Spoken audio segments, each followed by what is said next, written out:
दुष्काळे आटीला द्रव्य नेला मन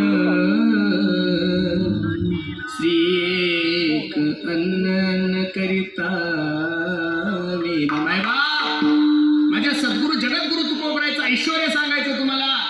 बायको अन्न करता मी 4092 अभंग गाथेची तुमच्या आणि माझ्या हातामध्ये आहे. मला एक अभंग असा दाखवा की माझ्या तुकोबराने पांडुरंगाकडे तक्रार केली की तेव्हा माझी बायको अन्न करता मिली. अरे ह्या वर्षी थोडं पावसाळ्यामध्ये तुमच्या सोलापूर जिल्ह्यामध्ये, थोडं लातूर जिल्ह्यामध्ये, नांदेड जिल्ह्यामध्ये अतिवृष्टी झाली. आणि खरं सांगा देवाला काही चांगलं बोललो? शिव्या दिल्या हो देवाला आपण. हे देवा, हातातोंडाशी आलेला घास आमचा घेऊन गेला, शेतातलं पीक गेल्यानंतर सुद्धा देवाला शिव्या देणारी जात आपली. जगद्गुरु तुकोबरायची बायको मिली तरी तुकोबराने देवाकडे तक्रार नाही केली गड्यानं. उलट पांडुरंगाच्या दरबारात तुकोबराय उभे देवाला सांगतात, बरे झाले देवा निघाले दिवाळे हो, बरिया दुष्काळे पीडा गेली. हो देवा, बरं झालं माझ्या जीवनामध्ये दुःख आलं, दुष्काळ पडला, माझं सर्व गेला रे. काय अंतकरण असेल माझ्या जगद्गुरु तुकोबरायचं. दुष्काळ पडल्यानंतर सुद्धा जगद्गुरु तुकोबराय म्हणतात ही सुद्धा माझ्या देवाचीच इच्छा आहे. खरं सांगू का, जेवढं काही चाललं ते देवाच्या इच्छेने चाललं असं जर समजलं जीवनामध्ये दुःख होण्याचं काही कारणच नाही. आपलं असं आहे, चांगलं केलं तर आपण केलं, वाईट केलं तर कोणी केलं? देवाने केलं.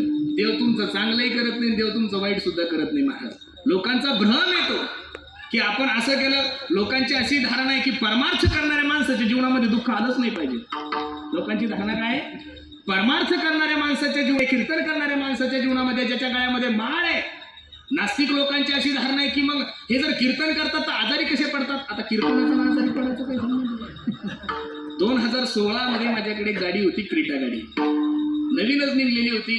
सायंकाळची वेळ होती. आम्ही 3-4 वाजता, तो रुही नावाचा एक प्राणी बघा जंगलात, असा घोड्यासारखा असतो, त्याची त्या गाडीची टक्कर झाली. गाडी पलटी झाली. मला थोडं लागलं, 17-18 टाके पडलेले होते.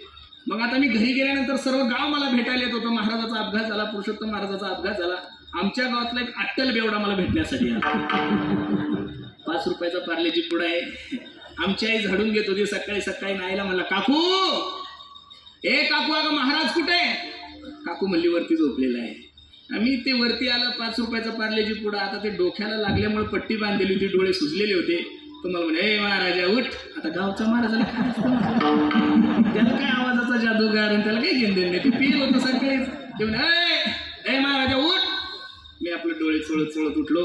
काय झालं? अरे काय म्हणे, तुझं जीवन आहे बे, दररोजचे 2-2 कीर्तन करतो, काय गाळ्यात हे टपुऱ्याच्या टपुऱ्या माळा, काय त्या नाकापासून शेंडीपर्यंत गण काय लावतो, पंढरपूरला पायी काय जातो, नागषष्ठीला काय जातो, आणि बिजेला काय जातो, आणि आळंदीला समाधी सोहळ्याला काय जातो, दररोज हरिपाठ काय करतो, हनुमान चालीसा काय म्हणतो.